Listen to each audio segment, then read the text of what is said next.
So hello everybody and welcome to another edition of Misleading Charts. I think it's edition 8 or 9. And this is a tweet by Tom Cotton. He says like this: most Americans agree with the common sense principle that women's sport are for women.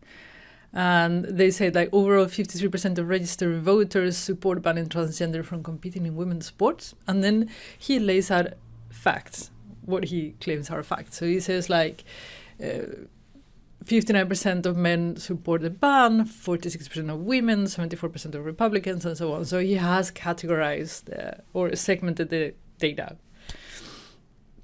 What's wrong with this? Well, a lot of you thought about the most American things that grab the attention most, because you're saying most Americans, and then you say 53% of registered voters, which cannot be most Americans, which is true, but that is not the biggest issue with the chart. The biggest issue with the chart, I'm going to exemplify for you. What happens, I went along and said, okay, is this correct? Is the data correct? So I went online and searched for what most Americans think about is common sense about transgender women in sports. And here are my findings.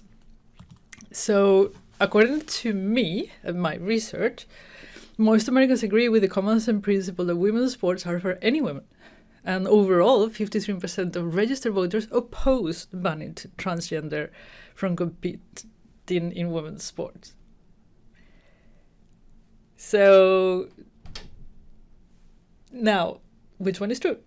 Is Tom's data true, or is mine true? I'm going to put it side by side so you can see them. So now you have them there side by side. You say potato, I say potato. Which one is correct? Tell me, is Tom correct or is Curbal correct? You see the issue? Do you see the problem now? You just don't know. Why don't you know? There's no source.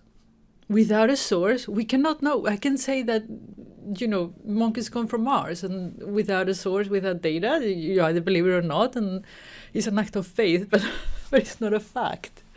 No matter how many numbers you put there, no matter how you segment anything without sources, you can't not know. And there is no source in Tom Cotton's tweet. So my tweet is as good as his tweet, and my facts are as good as his. So who is right?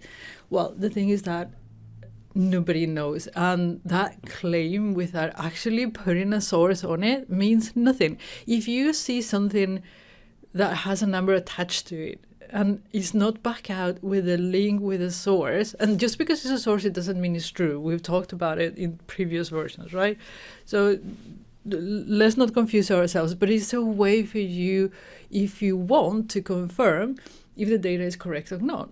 If it is lacking the source, you cannot believe it. You cannot in good faith believe what anybody says without a source to back it up. Then of course you have to see how reliable the source is. We will talk about sources on the next episode, but you know what I mean? The biggest issue with these, you shouldn't have gone further than say, hey, there's no source, I don't believe it. Okay? So please always check if there is a source on any time you see a number. Really, really important. So now I've been thinking, I've asked you a while ago, like, would you like me to do a database data literacy series on the channel? And overwhelmingly you said yes. The fact is that these series are not very popular. I'm enjoying them a lot. I am actually learning a lot from you, so I'm going to continue doing them. But I'm really seriously thinking to bring them back to the second channel instead of having it here, because I can see in the numbers that most of you don't want to see it, and there's no point for me doing that. So it's better to have a dedicated channel for database and data literacy, as I originally thought of. So let me know what you think in the comment box. I think my next video is going to be on my second channel, and I'm going to move all these videos to the second channel and not do them here. It just makes sense. This is, I guess, you want to just see Power BI videos, so that's fine for me. So let me know what you think. The videos will continue, but in the second channel. So I will probably either present a new video here next time, or I will do it on the Curbal Data Labs channel instead. So either way, I will see you again on Friday, and I have a cool take for the Friday's video. But that we will do on Friday. Until then, as always, take care.